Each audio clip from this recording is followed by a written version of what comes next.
Hey guys, welcome back to the channel. Today we're going to be doing an upgrade to the Porsche Boxster stereo system. If you've been part of the channel for a while, you probably saw my video when we replaced the factory stereo with a CarPlay system, and that worked okay, but we were having some issues with audio and it was just kind of laggy. So we found this new system from Erisin, I believe is how you pronounce it. And basically it's an Android system that has wireless Apple CarPlay and everything, and it even has volume knobs. It looks very similar to the factory. So let me show you guys the new head unit, and then we'll dive into the install. Alright guys, here's the box that it comes in, and there's the actual head unit. It's actually got some nice little knobs here for the volume, and then the resistive touch buttons up here. So I think it'll fit nicely. So you can see there's not much to it in the back. Here's your connectors right there, and all the wires that it comes with. But this is meant to fit like the 718s, 981s, and the 991, 911s. I think it may fit like some of the SUVs as well, but you'd have to verify that. But I'll definitely have a link in the description, an Amazon affiliate link and an eBay one where I got this from. So it was about 350 bucks after shipping. It didn't take long to get here because the listing said it came from overseas, but it was actually shipped from California. So it only took about a week to get it. So we're going to dive in here to the removal. This footage will actually be from the last time that I removed the head unit, so I'll just cut that in, save some time on the video there so you guys can see that, and then we'll jump right into installing this after that. Alright guys, so we're inside here getting ready to start disassembly. From what I've gathered, there's these two panels here on each side. We need to pop those off. They just pop out. There's some clips holding them on down here, and then up here it might get a little trickier. We're going to have to open the glove box, but we'll see. So let's start popping those off. I don't know if you can see those clips, just some standard, actually a lot of clips, but they're there.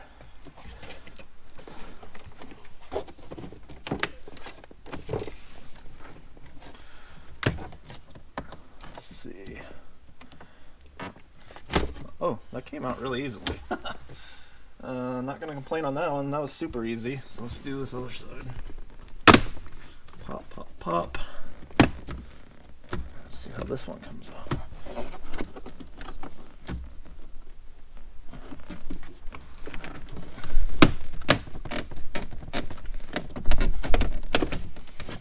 Not bad at all, guys. Those came out really easily, so I'm not going to complain. Easier the better. So looks like we're going to need some torx bits here. I'm not sure how you're supposed to get... Did I break clips already? I'm not sure if I broke clips, but she'll find out later. Because this is going to have to come out to be able to get to that torx bit back there. So I'm assuming if we can get those torx bits out, then the whole PCM will slide out. Alright, in case you were wondering, we were talking about those pieces I thought I broke. They just, the plastic pieces, they pull right off. Just like that. I'm not sure, some kind of shim, I don't know. This must be where the clips go into. So, we'll just put those aside. Alright, so the torque size is a T20. Put that in the description for you guys as well. It's like 4 T20s to take out here.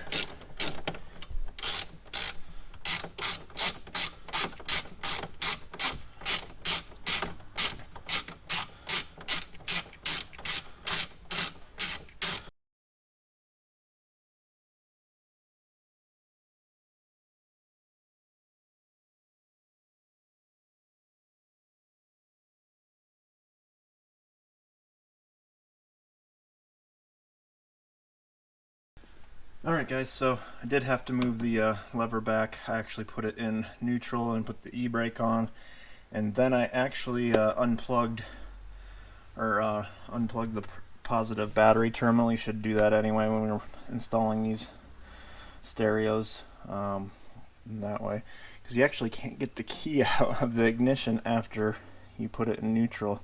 It won't let you once it's in park. So, but I think we should have enough room now. Get this thing out. Let's see how much cable room they give us here. That thing's a big, big boy. That's it.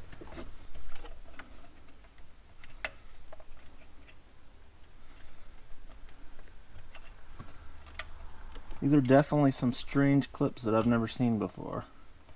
Any stereo installs I've done before.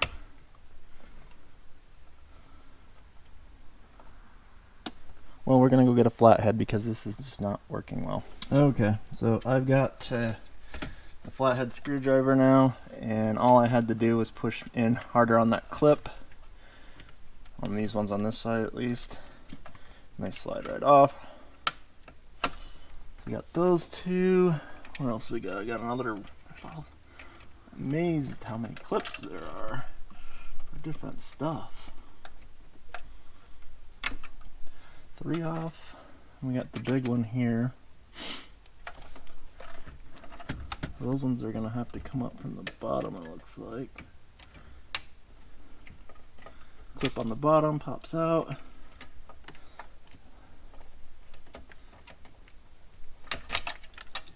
Got those two, and it looks like got a couple more down there. Can't see where the clip is on that guy. It's like on the side maybe. Does that whole thing come out? The whole big black piece comes out. So there's a tab at the top, and that whole big section comes out. So we got a couple more antenna cables over here to go. Come on. It's ridiculous. I can't believe how many connections there are.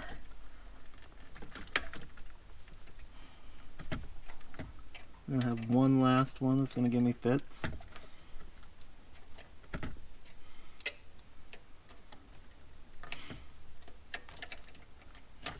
Got it. Holy smokes, guys. So there's the back of that thing. Connection, connection, connection. Lots of connections. Another connection. I could not tell you what each one does. I have no idea. Lots of antennas, GPS, probably Sirius, XM, all that fun stuff. But that's what's gonna go away. Alright guys, we've got the old stereo out, and we are ready to hook up the new one. So here's our new one. Okay guys, so we've got the big connector hooked up here, which that went okay.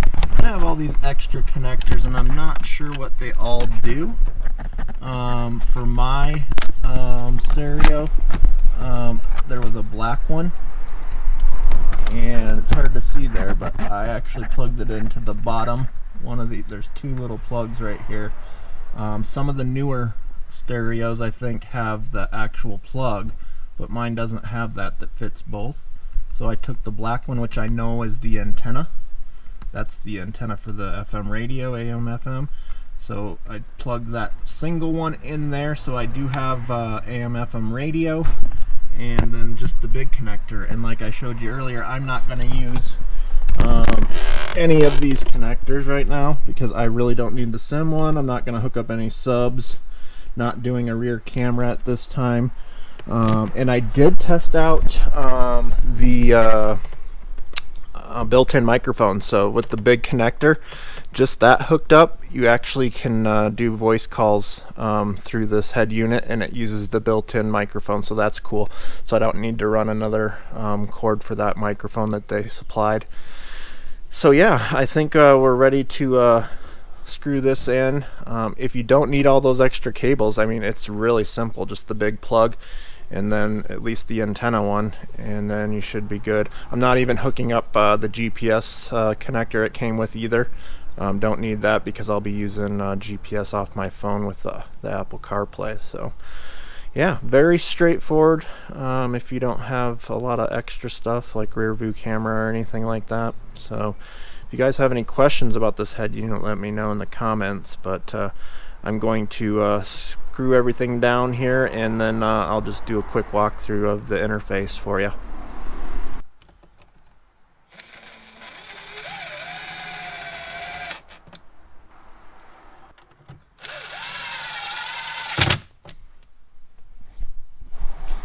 Okay, we got all of our bolts in. Let's put our side panels back on.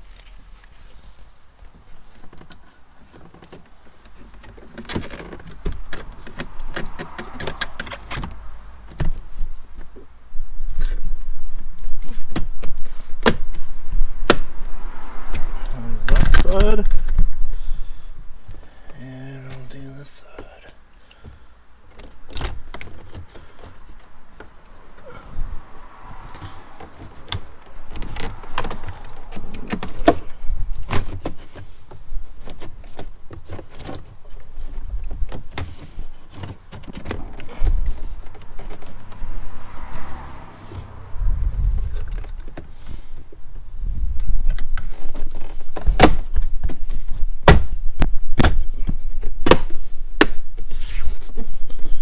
Alright, side panels are in, guys, so now gotta go hook the battery back up, and then we will power this bad boy up, show you the interface.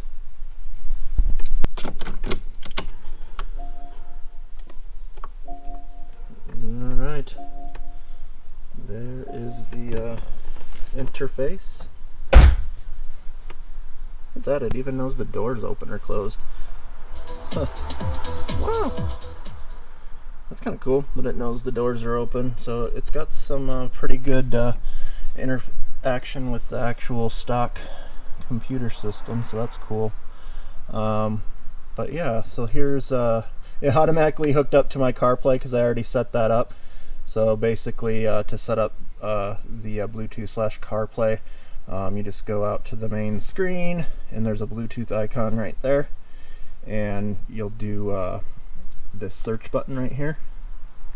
You do that, it'll search for the devices that are available. It'll put your phone in that list, and you can click on it from there, and then it'll actually prompt you, if you have an iPhone, if you want to set up the CarPlay during the connection process, which I did. The thing that took me a little bit to figure out, though, is if you're like listening, let's say you're going to go to the radio here, listen to some radio, you can do that. But then if you want to get back to the CarPlay, there's no intuitive way. There's not like an app on the screen. And I found out if you pull down from the top bar, it's this Z-Link 5. So you hit that, and that brings you back into the wireless Apple CarPlay. So I assume it's similar to do on the Android Auto, but I just don't have an Android to show you guys. So this is what it looks like with the CarPlay, and that's all done through wireless at the moment. So yeah, and there's tons of settings in here that you can play with, guys. I did notice that there's one, if you go up here, and then it's this one, I believe, takes you to the EQ settings, so you can play around with that. There's so many different settings. I went to the bass boost and turned that up a little bit. It actually sounds pretty darn good. The amplifier that it comes with is not bad. It's not horrible by any means. So probably sounds just a tad better than the stock unit if you don't have like the Bose or any of the high-end ones. Mine's just the bass. So, but so far so good, guys. If you have any questions for me, like I said, leave them down in the comments. I'll try to help you answer any of those. Like I said, this is my second aftermarket unit now, after doing just a standard head unit install. If you guys are interested in seeing that whole video, I'll link that as well. So thanks for tuning in, guys. Have a good one.